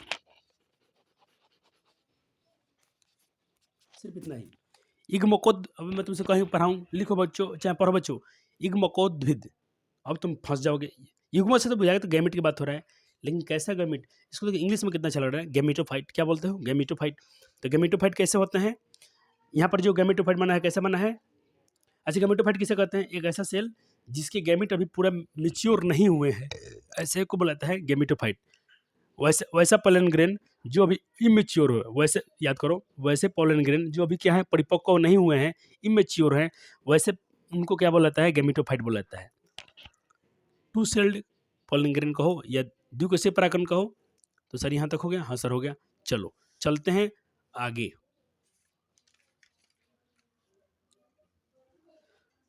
और आपको एक बात बता दूं, देखना ये फेज पूरा नहीं हुआ है, अभी एक तीर लगा, एक ऐसा बना, अभी इसका तीर और आएगा, ऐसे बनेंगे। तो आपके पास इतना पेज होना चाहिए, अगर आपके पास पेज नहीं हो तो मेरे से जुगाड़ लगा देना। मैंने कहा कि इसको ऐसा ये तीनों बनना चाहिए साथ में, लेकिन तीनों अभी लिखना नहीं था, इसीलिए मैं इसको अलग से किया हूँ, तो अभी अलग से करके ऐसे चिपका देना, क्योंकि पेज इतना हम लोग के पास लंबा नहीं है। चलो अब आते हैं यहाँ पर, तो इसको अभी आपको नहीं लिखना था, अभी इसको, इस पेज को भी नहीं लिखना है, क्योंकि ये समझ में नहीं आएगा वो कैसे हो गया ये। तो उसको समझने से पहले आपको बेसिक बातें हैं, पॉइंट्स उसको पढ़ लेते हैं, क्योंकि एनसीईआरटी में बहुत कम दिया गया है ये। देखो अब कहते हैं यहाँ पर हम लोग, जो पोलन ग्रेन या माइक्रोस्पोर जो होते हैं, लघु बीजाणु जो होते हैं,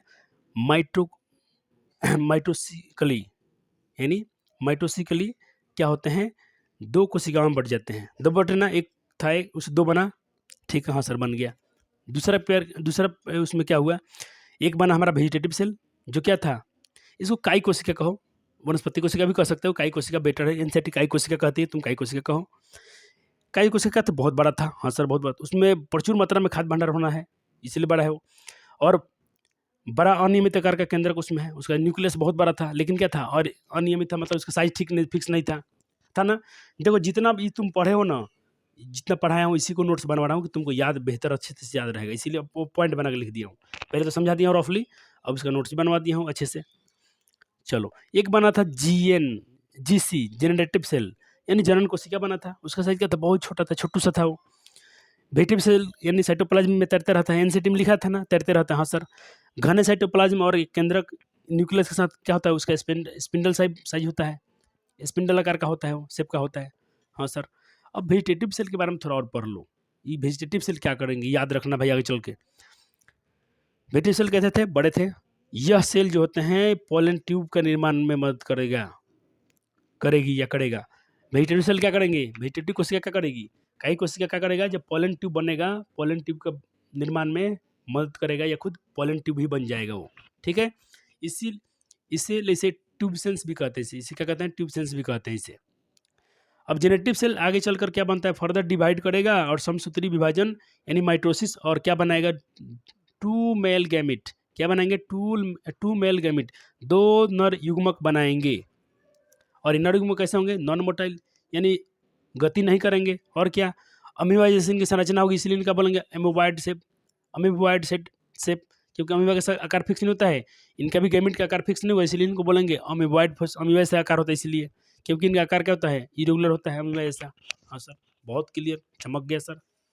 चलो अब चमक गया तो यहाँ आ जाओ।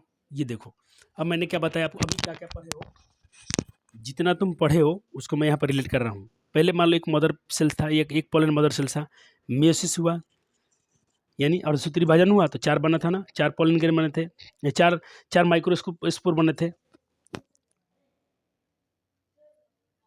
माइक्रो स्पोर सर कितने छोटे लिखते हो? लिखना पड़ता है बच्चे हैं। एक जो देखो इसमें 4 है ना, चारों परागकण बनाने के लिए ये डेवलप करेगा तो ये भी परागकण पोलन ग्रेन बन जाएगा, ये भी पोलन ग्रेन बन जाएगा। चारों के चारों पोलन ग्रेन बन सकते हैं। मैं बताया था कि चारों फंक्शंस करेंगे, याद करो पिछले लेक्चर्स मैंने बोला था चारों के चारों फंक्शंस करेंगे। तो चलो मैं इसका सिर्फ एक ही का फंक्शन दिखा रहा हूँ। ये आगे डेवलप किया और परागकण बनने के लिए क्या परागकण बनने के लिए क्या करेगा? डेवलप करेगा, विकसित होगा, बड़ा होगा, वृद्धि करके क्या बनेगा? पोलन ग्रेन बनेगा। चलो यहाँ आ गए। अब देखो क्या हो गया, इसको ये डेवलप ऐसा बन गया। क्या बन गया? अब याद करो, पोलन ग्रेन ऐसा ही था ना। ये क्या था? बाह्यचोल यानी एग्जाइन। ये क्या था? उसका एंटाइन। और यहाँ पर क्या था? सेल था। यहाँ पर फिर क्या होगा? माइटोसिस होगा। अब ये पर यह एक बार म्यूसिस हुआ, अब माइटोसिस होगा। तो माइटोसिस में क्या बना था? माइटोसिस में क्या बना था आपको मैं दिखाया था माइटोसिस में। और कैसा माइटोसिस था? असिमेट्रिक माइटोसिस था। ठीक है ना। उससे क्या बना था? एक बड़ा बना था सेल न्यूक्लियस, जिसको बोला गया, जिसमें क्या था? वेजिटेटिव सेल बोला गया, VC। देखो यहाँ लिखा VC। तो VC से मतलब वेजिटेटिव सेल यानी काय कोशिका। और एक छोटा सा बना था ना, जिसको हम क्या बोले थे? GC यानी जर्मिनेटिव सेल, जेनरेटिव सेल यानी जनन कोशिका। और एक क्या था? इसमें 2 सेल हैं, 1 2 सेल है, इसीलिए इसे क्या बोलाता है? 2 सेल्ड पोलन ग्रेन, 2 कोशिकीय पोलन ग्रेन बोलाता है। इसको क्या बोलाता है? 2 कोशिकीय पोलन ग्रेन। यहाँ पे जगह नहीं है, आगे चल के इधर पेपर खत्म है तो मैं इसको नीचे दिखा रहा हूँ अब यहाँ से। अब इसमें तीर के निशान ऐसे लगा, ऐसे कर सकते हो। फिर माइटोसिस होगा, फिर इसका क्या होगा? समसूत्री विभाजन होगा। और समसूत्री विभाजन होगा तो क्या होगा? देखिएगा, ये आप पढ़े हो समसूत्री विभाजन का, तो ये तो भाई इसका आकार कोई फिक्स नहीं था तो ऐसा ही रह गया। लेकिन यहाँ पर एगो सेल था, एगो कोशिका थी, जनन कोशिका। ये सॉरी किसका माइटोसिस होगा यहाँ पर? यहाँ पर वेजिटेटिव सेल का माइटोसिस नहीं हुआ कि वेजिटेटिव सेल क्या बनाने वाला है? वो तो बनाने वाला है पोलन ट्यूब।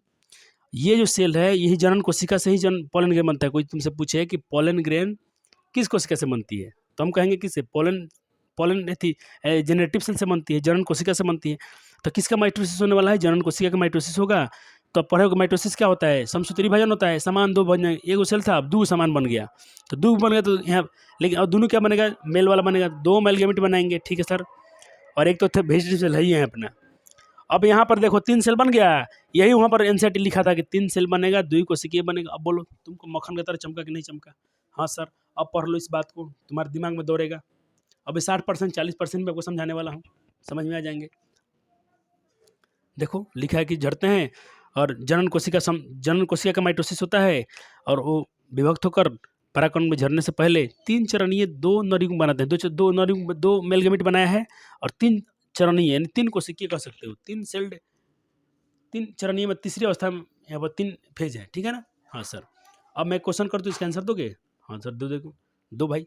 चलो 3 कोशिकीय परागकण के निर्माण के लिए क्रमशः कितने समसूत्री विभाजन और कितने, और इसको थोड़ा ढक लेने दो ऊपर वाले को।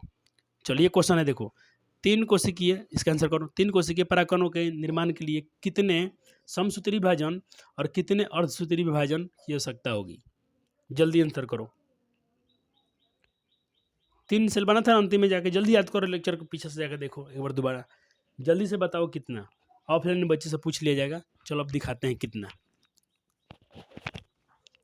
कितने माइटोसिस मियोसिस कितने बार हुआ है? 1 बार। माइटोसिस कितने बार हुआ है? एक बार, दो बार। कितने माइटोसिस? दो बार। तो यहाँ पर होंगे, यहाँ पर पूछा कितने, 3 कोशिकीय बनना था ना, 3 सेल वाला बन गया ना, 3 सेल्ड। तो 3 सेल्ड बनने के लिए, पॉलन ग्रेन बनने के लिए यहाँ पर माइटोसिस होगा, माइटोसिस एक बार होगा, ठीक है। यानी समसूत्री विभाजन एक बार होंगे, अर्धसूत्री विभाजन एक बार होगा,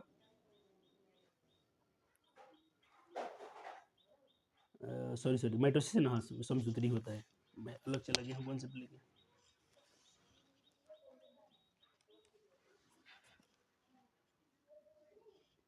माइटोसिस दो बार हो रहे हैं। माइटोसिस कितने बार हो रहा है? एक बार, माइटोसिस 1, माइटोसिस 2। तो कितने माइटोसिस? दो बार हुए, यानी समसूत्री विभाजन होंगे दो बार, समसूत्री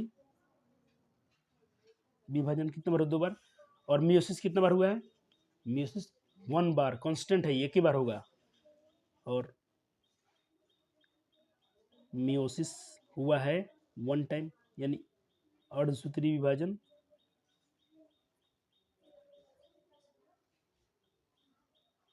एक बार। तो इसको आप याद रख सकते हो। अब चलो, 3 लेयर बना था ना, तो तीसरा लेयर ऐसे बनेगा। पहले मैं 2 बनवा दिया था, ये हुआ, ये था, असिमेट्रिक माइटोसिस हुआ, ऐसा बना। अब इसका फर्दर होगा, अब यहाँ पर किसका होगा तुम बताओ? अब यहाँ पर इस वेजिटेटिव सेल का माइटोसिस होगा कि जेनरेटिव सेल का माइटोसिस होगा? ओ प्यारे बच्चे, अच्छे बच्चे हैं, जेनरेटिव सेल का माइटोसिस होगा। चलो, तो germinated cell of pollen grain, ये तीसरा फेज है। एक फेज, दो फेज, ये तीसरा फेज है, भले दूसरा फेज। एक माइटोसिस, ये दूसरा माइटोसिस। दूसरा माइटोसिस में क्या हो रहा है? पोलन ग्रेन यहाँ पर क्या हो रहे हैं? जर्मिनेटेड, यानी उनका पोलन ग्रेन का क्या होगा? अंकुरन। इसका हिंदी हो गया पोलन ग्रेन का अंकुरन, पोलन ग्रेन का जर्मिनेशन होगा। चलो, तो सर यहाँ तो मेरे कॉपी में स्पेस है, तो तुम क्या करना, एक सादा पेज बना के और यहाँ पर गम से थोड़ा उसको साट लेना, ठीक है। ये तो तुमको बनाने ही पड़ेंगी, ये उसका हिस्सा है। यानी तीनों एक लाइन में होने चाहिए, तीनों के तीनों ऐसे ऐसे। फिर से देखो, ऐसे होना चाहिए डायग्राम, ये भैया और ये भैया, इतने दूर तक होने चाहिए। बना लो, पूरा पढ़ा दिया हूँ, कोई टेंशन की बात नहीं है सर। बहुत अच्छा फील आ रहा है ना? हाँ सर आ रहा है, आना भी चाहिए। इतना मेहनत के बाद नहीं है तो क्या पाएगा कोई? आपको तो रटवा नहीं रहा हूँ, पूरे कॉन्सेप्ट को समझाया जा रहा है। सर इतना नोट्स बनाने में कितने समय लगते हैं? 3 से 4 दिन।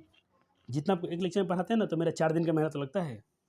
तो तुमको कितना आसान दिया जा रहा है, नोट नोट नोट। 60% 40% आपका डाउट क्लियर करने वाला हूँ। कह रहे कि 60% जो एंजियोस्पर्म प्लांट्स होते हैं, उनका पोलिनेशन जो होता है, या परागन जो होता है, या परागकणों का बहना यानी झरना, दूसरे पर स्टिग्मा पर जाना, ये दो कोशिका सेल होता है ना, उसी स्टेज में हो जाता है। जो 2 कोशिका होता है ना, यहाँ पर कितने कोशिका थे? 2 सेल थे। एक कोशिका इसमें था, मान लो ये था तुम्हारा, हाँ ये वाला, मान लो इसमें ये था, एक वेजिटेटिव सेल था, और इसमें 2 था ये जर्मिनेटिव सेल। इसी स्टेज में उसका सिर्फ 60% काम होता है, बाकी 40% में होता है। तो जो पढ़ाए हूँ डायग्राम से समझा दें, डायग्राम आपको सब कुछ बता रहा है, चिला चिला कर खाली डायग्राम बना लो, सारे बात क्लियर हो जाएंगे। ये डायग्राम बना लिया आपने। एंथर था, एंथर थे, उसमें क्या था, उसका पोलिनेशन होगा। तो उसमें जब दो सेल था, एक सेल, 2 सेल, उसी स्टेज में उसका पोलिनेशन होता है। यानी परागकण जब होता है ना, जब 2 कोशिकीय स्टेज में रहता है तभी हो जाता है, 60% हो जाता है। चलो, अब बाकी क्या होगा? तो बाकी जेनरेटिव सेल जो होंगे उसके, ये वाला सेल जाके इसका क्या होगा? समसूत्री विभाजन होगा। कहाँ पर? स्टिग्मा पर होगा, 40% वाले का। तो जेनेटिव सेल क्या करेंगे? माइटोसिस करेंगे और 2 मेलगेमेट्स बनाएंगे, और 2 मेलगेमेट बनाए तो क्या हो जाएगा? 3 लेयर वाला हो जाएगा। 3 लेयर में जाकर 40% 60% हो जाता है, दो स्टेज में होता है। स्टिग्मा पर गए, देखो ये मान लो ट्यूब इसमें से आया, यहाँ पर पोलन ट्यूब आया, एवल पोलन ग्रेन आया, परागकण के बाद स्टिग्मा पर आया। और देखो मैं आपसे बताया था, जो जनन छिद्र होता है, स्पोर जर्म स्पोर होता है, वही पोलन ट्यूब बनाता है। सॉरी, वेजिटेटिव सेल जो होते हैं, आपने पढ़ा था पर वेजिटेटिव सेल जो होते हैं पराग नली बनाते हैं। पराग नली में सहायता कौन करता है? तो पराग नली में सहायता करता है ये जर्म स्पोर, जनन छिद्र होती हैं, यही सहायता करती हैं, वो हेल्प करेगा। और हेल्प करके देखो यहाँ पोलन ट्यूब बन गया। मान लो ऐसा आया था, अब उसका देखो ट्यूब बन गया, ऐसे ऐसे बन गया। वो छिद्र, मान लो ये छिद्र है, ये छिद्र है, यहीं से क्या बन जाएगा, ऐसे एक लेयर बन जाएगा नीचे पड़े, दिख रहा है ना। हाँ सर, बहुत डायग्राम से समझ में आ रहा है, आपके एनसीईआरटी में नहीं है कंसेप्ट ये, थोड़ा उसे एडवांस दे रहा है। एक क्या बन गया, वो जो वेजिटेटिव सेल था एक वाला, वो क्या बन गया, यहाँ बन गया। अब जो जो इसमें दूगो था, ये वाला जो दूगो सेल था, सेल, क्योंकि एक सेल था इसमें से, एक सेल था, उसका माइटोसिस हुआ तो दूगो बन गया है। अब दोनों उसमें से वो भी उसी नली के माध्यम से इसमें आ जाएंगे, नीचे उसी ट्यूब में आएंगे। और देखो लो, ये तो स्टिग्मा है, यानी वर्तिकाग्र बोलते हैं ना इसको हिंदी में। स्टिग्मा को तुम क्या बोलते हो? सर हम स्टिग्मा को बोलते हैं वर्तिकाग्र। हाँ सर सही बोलते हैं, ये वर्तिकाग्र है, ये वर्तिकाग्र है। ये दोनों क्या है, इसे दो कलर, अलग कलर से दिखाया हूँ, ये अलग कलर से रखा हूँ। ये क्या है, वेजिटेटिव सेल इकाई कोशिका है, और दोनों क्या है, दो मेल गैमेट्स हैं। क्या है, दो मेल गैमेट्स हैं, या गैमेटोफाइट कह सकते हो। अब 40% क्या होगा, 40% में जनन कोशिका, ये यहाँ पर काम हुआ था, इसको भी लिख दिया हूँ। 40% इसमें काम हुआ था, इसको लिख दिया हूँ, और डायग्राम सबको भी नीचे समझा दिया हूँ, तो इसको नोट्स बना लो, सारे बातें तो आपको पढ़ा दिए गए हैं, चिंता की कोई बात नहीं है। कोई वीडियो देखो, कोई बच्चा होगा ना वीडियो रख के फटफट लिखता होगा, तुम ऐसा काम मत करना, तो फिर हमसे मत पढ़ो। अगर हमसे पढ़ते हो तो पढ़ने का तुम चाहते हो पूरा आपको अच्छे मार्क्स आएँ, कोशिश करेंगे, समय रहेगा तो और विषय में आपको हेल्प करेंगे हम, लेकिन अभी फिलहाल बायो का तो ठेका ले लो, तो बायो तो आपको पूरा कंप्लीट पढ़ाएंगे फ्री ऑफ कॉस्ट, एक भी पैसा आपका नहीं जाएगा। और देखना, तुम कहीं छपरा पढ़ना जाके पढ़ लो, इतना ही कंटेंट पढ़ के आओगे। तुम छपरा पढ़ना जाओगे तो इससे कम ही पढ़ के शायद कंटेंट आओगे, या इतना ही पढ़ के आओगे, वो भी पैसा दे के 5,000 6,000 देकर एक टीचर को, तो उतना आपको तो फ्री में कर रहा हूँ ना आपके लिए कंटेंट। और ये फ्री करने देखो, इसमें हमारा बहुत परिश्रम है, मेरा बहुत मेहनत लगता है, फिर अपना डेटा है, खर्च, सारे मेहनत मैं अपने पर लेता हूँ, आपको फ्री में कंटेंट मिलते हैं, बस इतना ही फर्क है। और फ्री के नहीं भी आपका भी मेहनत लगता है देखने में, आपके भी डेटा खर्च होते हैं, देखते हो, ठीक है, तो आपका भी समय इसमें लगता है। हाँ सर, चलो अब देखो, मैंने बताया था ना कि दो मेल गैमेट होते हैं, क्या नॉन मोटाइल होते हैं, साइज उनका हमेशा होता है, क्योंकि इरेगुलर साइज होते हैं, इसलिए उसे एमोवाइड सबको बोला जाता है, एमोवाइड सबको से बोल देता है उसका। ये आकार में थोड़ा असमान होता है, इसके गैमेट जो होते हैं, तो इसका आकार जो होता है असमान, मेल गैमेट्स ऐसे नरयुग्म को 3 कोश चरण पराग में जब जाते हैं, या 3 सेल्ड में अपरिपक्व नर युग्मोद्भिद। अच्छा, ये जो उनका समान जो साइज होता है असमान होता है, ठीक है, हाँ सर। और 3 कोशिकी जब पराग परिपक्व जब होते हैं, जब ये मेच्योर हो जाते हैं, इसी को युग्मोद्भिद या मेच्योर मेल गैमेटोफाइट कहा जाता है। एक था इमेच्योर गैमेटोफाइट, और ये है मेच्योर है। तो मैं चाहता हूँ कि आज इतना ही रहने दिया जाए। हम लोग कल क्या पढ़ेंगे, तो पहले आपको मैं होमवर्क दूंगा, उतना आप होमवर्क करके आएंगे तो फिर हमसे पढ़िएगा। तो आपको बहुत अच्छा लगेगा, नहीं तो फिर मत पढ़ना, मैं तो वही बोलूँगा कि फिर हमसे मत पढ़ना। ये चैप्टर छोटा नहीं है, बहुत लंबा चैप्टर है ये। अभी देखो हमको कितना पढ़ना है, इतने कंटेंट, देखो इतना पढ़ाने में एक दिन लग जाता है। अगर मान लो कि हमको एक पेज का समझाना है आपको, अगर सिर्फ इतना ही एक ही पेज आपको समझाना पड़े ना, तो पूरा एक लेक्चर आता है, एक लेक्चर आता है। लेकिन उसके बाद क्या होता है, पूरा जर जर से इसका हिल जाता है, पूरा आपको दिमाग में चलता है, ऐसा आपको पढ़ाया जा रहा है। तो अभी बहुत है बाप, अभी हमको पढ़ाने पड़ेंगे लगभग इतने, यहाँ तक आना पड़ेगा ना भाई। तो अभी तो कितना, 1 2 3 4 5 6 7 8 8.5 यानी 9 पेज मानो अभी पढ़ाने, यहाँ तक तो कर दिया हम पॉइंट टू। तो ये अब देखो पढ़ा कितना दिया हूँ, ये देख लेते हैं पहले। इतना दिन में 4, चौथा लेक्चर में 2 3, देखो 4 मान लो, 4 पेज पढ़ाने में 4 लेक्चर लगे हैं, बोला ना, यानी अभी 8-9 लेक्चर आ सकते हैं इस चैप्टर के, इतने लंबा चैप्टर है। तो तुमको अब होमवर्क में क्या करना है भाई लोग, आपको पेज नंबर 26 पे जाना है, और यहाँ से जो चालू होती हैं पिस्टिल,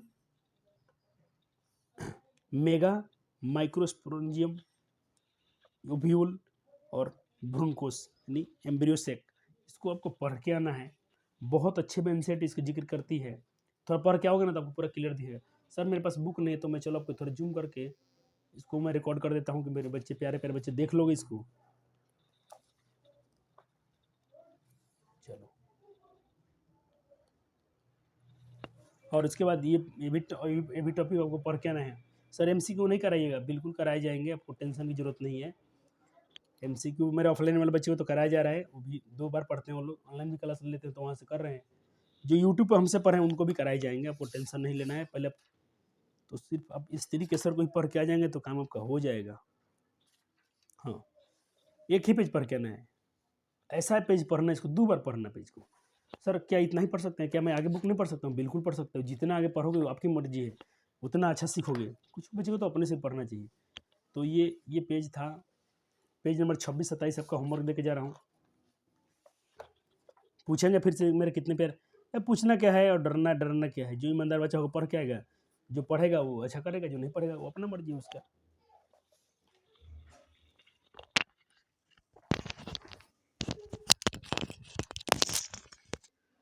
तो उम्मीद करता हूँ कि मेरे बात मानेंगे बड़े भाई होने के नाते, या अपना शिक्षक जो भी आपसे मेरा रिलेशन बनता है, आप वही संबंध ले चलना, दोस्त भाई जो भी आपका संबंध है।